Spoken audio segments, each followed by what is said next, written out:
अध्याय 9 है अवकल समीकरण। इस अध्याय में एक अंक का एक प्रश्न आ रहा है हमारे पास और एक प्रश्न आएगा 4 अंक का। ऐसे इस अध्याय में से हमको 5 नंबर का प्रश्न मिलेगा।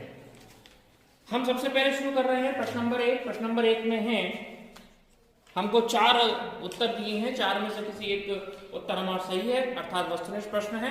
इनको अपने को हल करना है। तो पहला प्रश्न है 2x² d² dx²। पहला प्रश्न है 2x² d² dx² माइनस का 3 dy/dx प्लस y बराबर 0। हमको बताना है कि इसकी कोटि क्या है। तो कोटि मतलब क्या होता है? d की घात। -3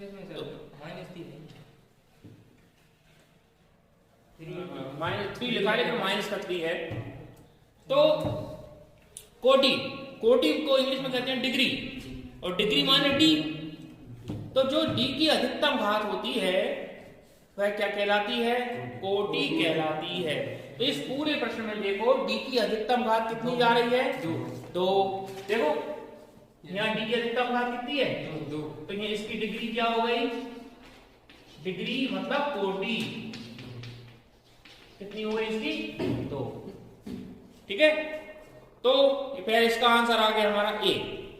अब हमसे ये कहता कि इसकी घात बताओ। इसी प्रश्न को हमसे ये कहता मान लो घात बताओ।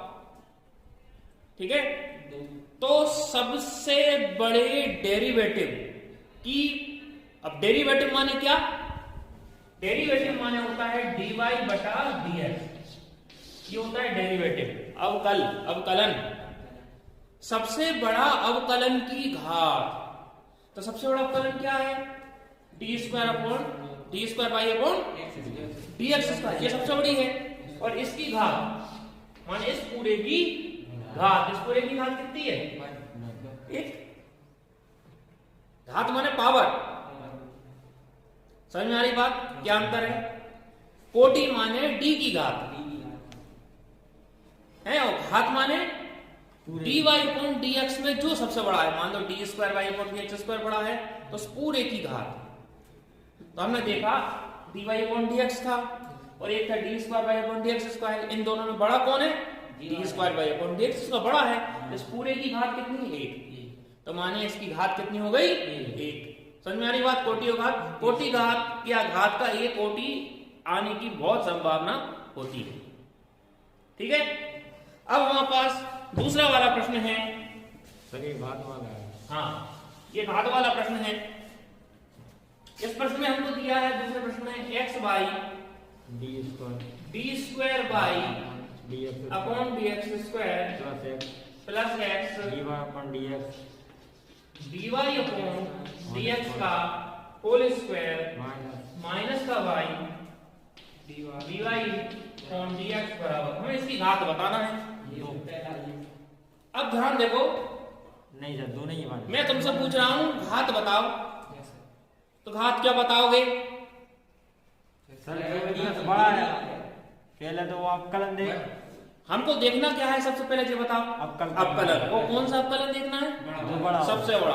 तो आप जैसे ले जाओ dy/dx ये सबसे बड़ा। और फिर इसकी घात कितनी है? तो घात देखें। ये आपको कंफ्यूजन कर रहा है। dy/dx की घात होल स्क्वायर। कई क्या करते हैं, देख लेते हैं सबसे बड़ी घात क्या है ना? तो घात क्या हो गई? 1। कोटि कितनी? सर कोटि 2। समझ में आ रही बात? अब गड़बड़ नहीं होगी। कोटि माने 2 की घात d की घात। कोटि माने d की घात, और घात माने अधिकतम सबसे बड़े dy/dx जो है उस पूरे की घात। क्लियर? ये दूसरा प्रश्न हो गया हमारा। अब अगला है हमारा प्रश्न dx/dy बराबर h इंटू x/y है के रूप वाले समघातीय अवकल समीकरण को हल करने के लिए निम्नलिखित में से कौन सा प्रतिस्थापन किया जाता है। अब देखो प्रतिस्थापन कब करते हैं, प्रतिस्थापन करते हैं समघातीय अवकल समीकरण। समघातीय मतलब जहां x और y की घात समान हो। अब देखो आप ये x की घात कितनी है, y की घात कितनी है, समान घातीय हो माने समघातीय समीकरण है। अब तो समघातीय समीकरण में हमसे प्रश्न ये कहता है यदि अवकल समीकरण समघातीय है तो अवकल समीकरण किस रूप की होती है, dy/dx प्लस y बराबर 0, ऐसा कुछ, ठीक है। तो जब dy/dx है तब हम प्रतिस्थापन रखते हैं y बराबर vx। जब dy/dx है, ऊपर क्या है y, तो जो ऊपर है उसी को बताएंगे सबसे पहले। तो y बराबर vx है, तो प्रतिस्थापन इसका समझ में आ गया। अब यहाँ देखो यहाँ क्या दिया है, dx बटे dy, तो यहाँ पर प्रतिस्थापन क्या हो जाएगा, x बराबर dy। यहाँ पर ये देखने वाली बात है क्योंकि अधिकांश बच्चे यही लिख के आएंगे y बराबर vx, तो किसमें दिया भी है y बराबर vx, पहला वाला आंसर। समझ में आ रही बात। तो यहाँ y बराबर vx कब होगा, जब dy/dx, जब dy/dx होगा, क्लियर। क्योंकि जो ऊपर है माने वही फलन है, जो ऊपर है वो फलन है, तो यहाँ मतलब y फलन है तो y बराबर vx होगा। तो यदि ऊपर x है तो फलन क्या है, x फलन है, x बराबर vy। समझ में आ रही बात। तो इसका आंसर हो जाएगा तीसरा, x बराबर vy। चलिए चौथा है हमारे पास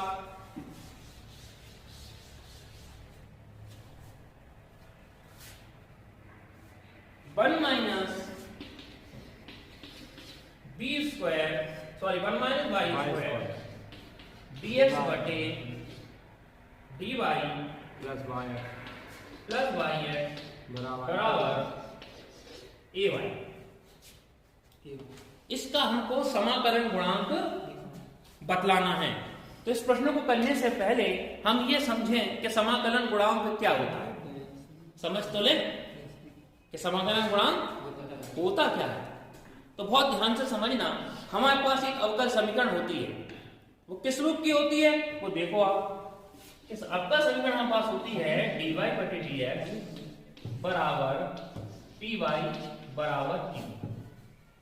अब p और q क्या है, p x का कोई फलन है, p जो है x का कोई मान है, x में है, मतलब p मतलब जो भी मान होगा वो x में होगा, और q काय में होगा, ये भी x में होगा। तो p और q क्या है यहां पर,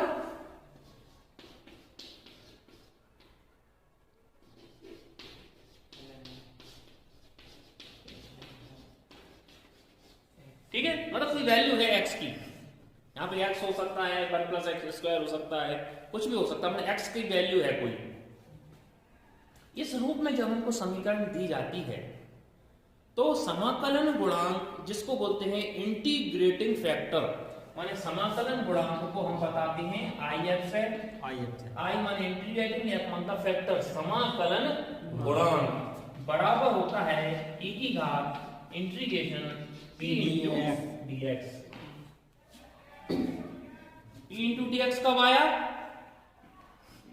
जब dy अपॉन dx है। और इसी को मैं यदि पलट दूं मतलब समीकरण हमारे पास है कि ऐसा होगा dx बटे dy प्लस px बराबर q। हो गया उल्टा। तब इंटीग्रेटिंग फैक्टर क्या होगा, e की power integration p to dy। समझ में आ गया इंटीग्रेटिंग फैक्टर में क्या अंतर है, इंटीग्रेटिंग फैक्टर होता क्या है, ठीक है। तो ये हमारा, हमने तो आपको बता दिया फार्मूला, तरीका कैसे क्या निकालेंगे भाई इंटीग्रेटिंग फैक्टर। अब अपन आते हैं सवाल पर। ये समझ में आ गया कि इंटीग्रेटिंग फैक्टर क्या होगा, तो हम तो कैसे करेंगे जरा देखो।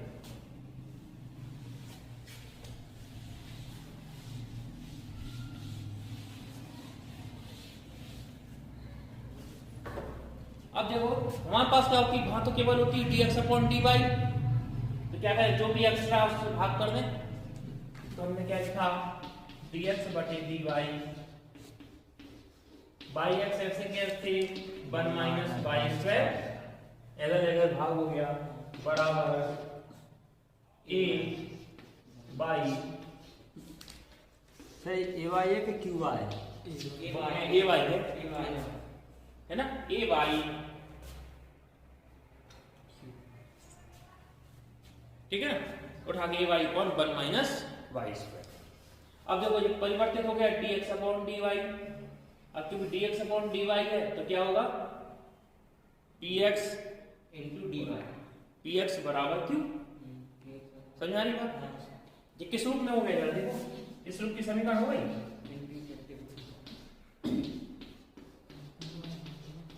इस रूप की हो गई। तो p का मान कितना है ध्यान से देखो, p का मान y p बराबर हमारे पास है और q का मान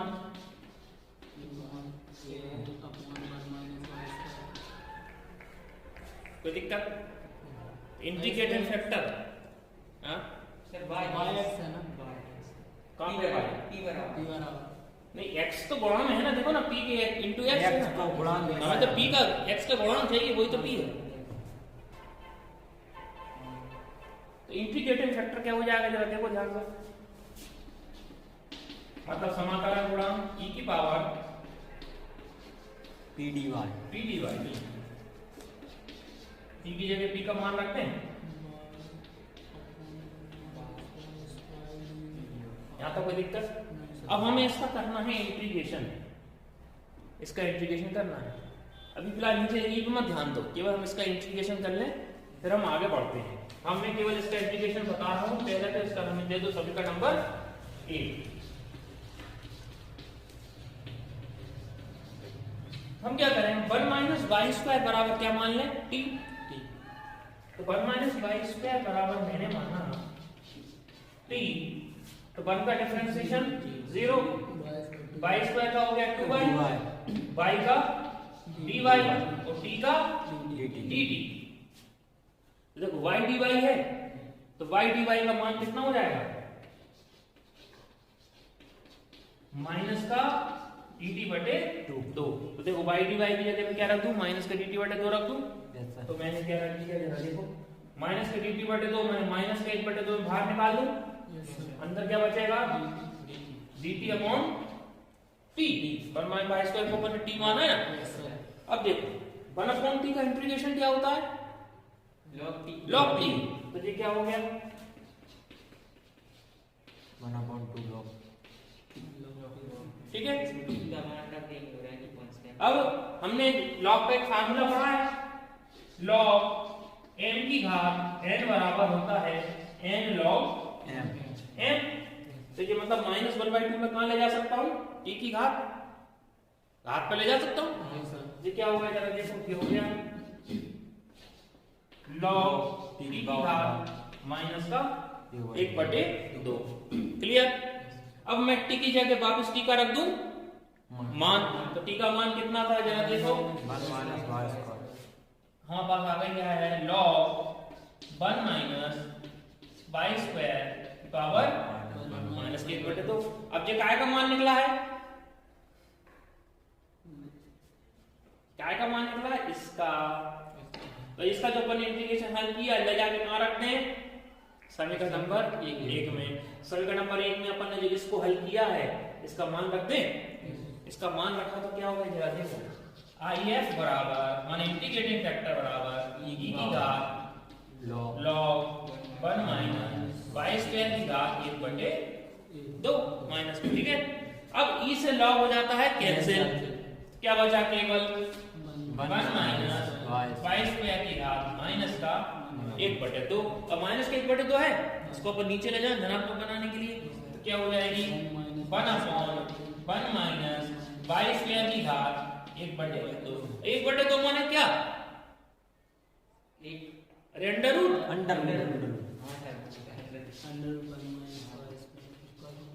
तो इंटीग्रेटिंग फैक्टर अर्थात समाकलन गुणांक कितना आ गया, 1/√1 माइनस वाई। ये था तुम्हारा चौथा ऑब्जेक्टिव। अब सोचो आप कितना बड़ा ऑब्जेक्टिव है। समझ आ रही बात? सर जी आंसर तो ही नहीं है, खाली पानी। नहीं, वो में छपा नहीं होगा, लेकिन आंसर है इसका 1/√1 - y²। अगला प्रश्न है, एक शब्द और वाक्य में उत्तर दीजिए। पहला प्रश्न है x इंटू dy/dx माइनस का y बराबर 2x² का समाकलन गुणांक ज्ञात करो। अब वही वाला प्रश्न, समाकलन गुणांक ज्ञात करना है। समाकलन गुणांक मतलब आइडेंटिटी फैक्टर, इंटीग्रेटेड फैक्टर। अब इंटीग्रेटेड देखो यहां क्या है, dy/dx, तो इंटीग्रेटेड फैक्टर क्या हो जाएगा,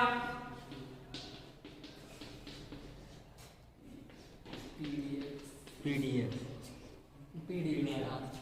ठीक है, हाँ सर, सही है। अब देखो यार, अब यहां पर क्या गड़बड़ है जरा। सर ये गुणांक में x है।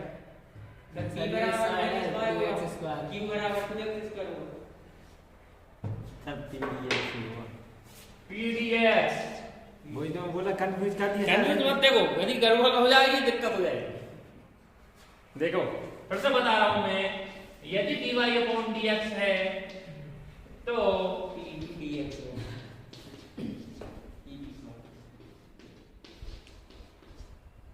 और dx/dy है,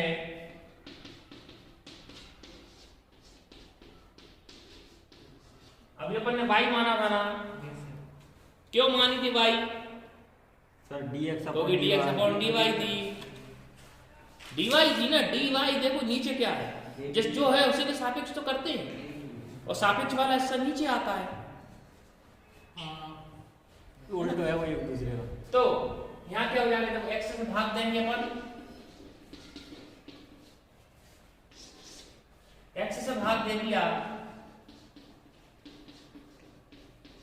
2x² मतलब x से x कैंसिल, बचा क्या, केवल x। अब देखो यहाँ पर p का मान कितना आ गया, माइनस के सर ये dy/dx में x से भाग देंगे। क्या कह रहे हैं, dy/dx में x से भाग देंगे। नहीं नहीं, x वाले के लिए दिया कि जो था ना, जो बगल में होता उससे भाग देंगे, अपन मन से थोड़ा दिया है। वहां इधर 1 - y² था ना, 1 - y² हटा दिया था। यहाँ से हटाने का क्या तरीका है, 1 - y² से भाग दे दो। यहाँ बगल में देखो x खड़ा है, तो x को हटाने के लिए क्या, पूरे x से भाग दे दो। जो कुछ भी यहाँ होगा dy/dx के बगल में जो कुछ भी होगा, उसको यहाँ से हटाने का तरीका क्या है, भाग दे दो, क्योंकि हमको उसके बगल में कुछ नहीं चाहिए। ठीक है, तो p का मान कितना हो गया, माइनस के 1/x, तो क्या होता है, q का 2 q हो गया e की power p into dx, p का मान माइनस 1/x, अब 1/x का integration log x। log x, याद रखो भाई,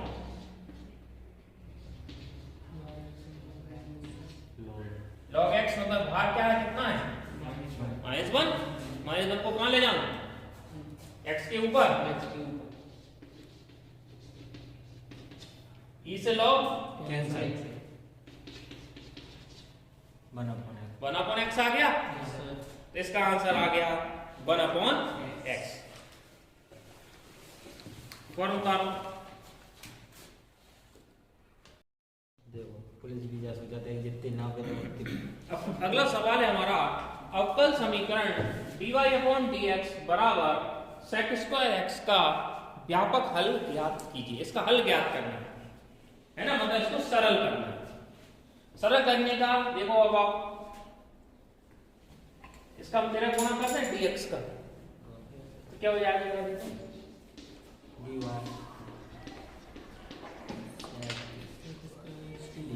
सरल करना है इसको,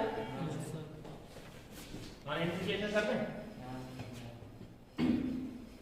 dy मतलब बगल में कुछ नहीं है, मतलब क्या है 1, एक का इंटीग्रेशन 0, किसके सापेक्ष कर रहे हैं? वाई y के सापेक्ष कर रहे हैं। तो 1 का इंटीग्रेशन समाकलन अरे 0 1 का 0 डिफरेंशिएशन होता है, जिसके सापेक्ष कर रहे हैं वही हो जाता है ना, y। तो क्या हो गया 1 का इंटीग्रेशन y। अब sec स्क्वायर x का इंटीग्रेशन क्या होता है? sec x into tan। अरे tan x। अरे tan x का डिफरेंशिएशन क्या होता है? sec square x। तो sec स्क्वायर x का इंटीग्रेशन tan x। बोलो मती सर उसमें उल्टा होता है। उल्टा होता है ना। एक बार फार्मूले से रिवाइज कर लो तो ये हो जाएगा क्या, y बराबर sec स्क्वायर x का tan x, और फिर लास्ट में क्या आ जाता है? यानी कांस्टेंट c। तो ये आ गया हमारे पास अगले प्रश्न का उत्तर। तीसरा प्रश्न है रैखिक अवकल समीकरण का मानक रूप लिखिए। तीसरा प्रश्न, रैखिक समीकरण का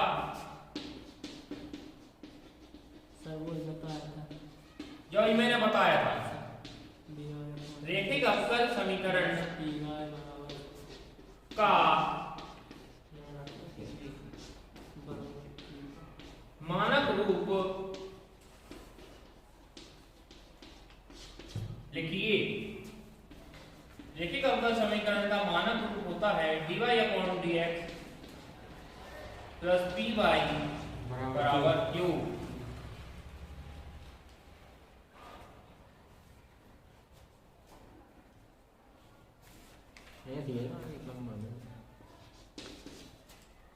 चौथा सवाल है अवकल समीकरण dy अपॉन dx का होल स्क्वायर कोटि एवं घात लिखिए। Plus dy upon dx minus का साइन स्क्वायर y है, इसकी कोटि एवं घात बतलाइए। तो देखो कोटि बताओ। सर इसमें d पे सर कोई घात ही नहीं है, कोटि कैसे बना सकते हैं? वन हो नहीं सकता भाई अधिकतम देखो, अधिकतम d की घात कौन सी है? सर d की घात सर बनी है बने तो कोटि कितनी हो गई? वन। अब देखो अधिकतम डेरिवेटिव कौन सा है? सबसे बड़ा डेरिवेटिव कौन सा है? dy अपॉन dx ही है। देखो dy अपॉन dx यहाँ भी है, dy अपॉन dx भी है, यहाँ भी है। अपन तो देख लो अधिकतम डेरिवेटिव कौन सा है? dy अपॉन dx दोनों है। अब अधिकतम डेरिवेटिव की घात कौन सी है? अधिकतम दो है ना सर, ये 2 बार है ना, ये इसलिए घात में देखो अधिकतम डेरिवेटिव कितना है? dy बटे dx। इस पूरे की घात अधिकतम कितनी है? 2 है। यहाँ भी इसकी घात 1 है, तो अधिकतम घात कौन सी हुई? 2। तो इसकी घात कितनी हुई? 2। कोटि 1 घात 2 है ना। कोटि कितनी हो गई? 1 और घात 2। कोटि 1 और घात 2। तो ये तुम्हारा दूसरा प्रश्न हल हुआ।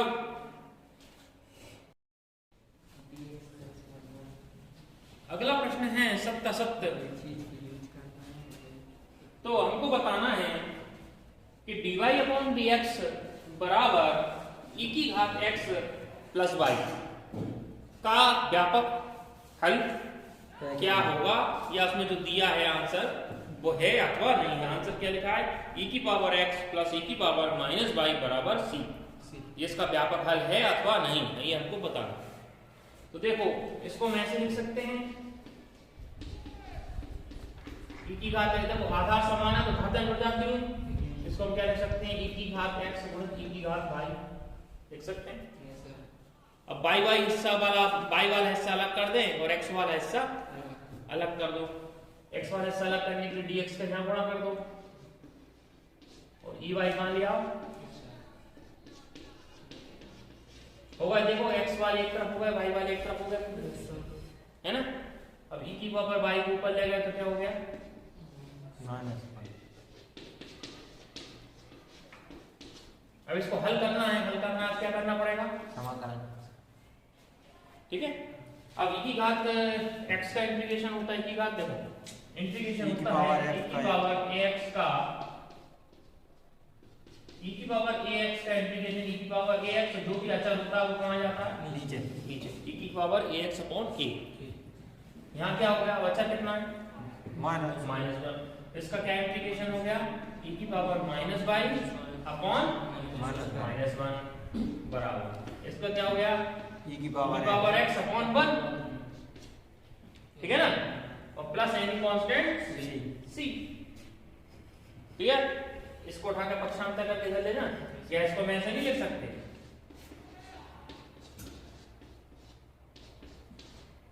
ऐसे लिख सकते? लिख सकते ना?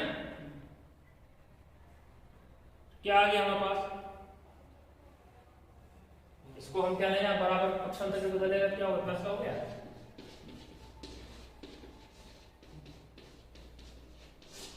तो ये क्या हो गया? ये इसका व्यापक हल आ गया। व्यापक हल सत्य है, ठीक है। अब आप इसको ऐसा भी कर सकते थे, बराबर में c कुछ भी मान सकते, तो आप c को कहाँ ले जाओ? बराबर में ले जाओ, तो माइनस के c हो जाएंगे, माइनस का c को एक अलग से अचर हो जाएगा। प्लस की सीधी नहीं, उससे कोई फर्क नहीं पड़ता, मतलब बता रहा हूं मैं आपको, इस बराबर भी ले जाके आप बता सकते, तो अचर अचर ही रहेगा।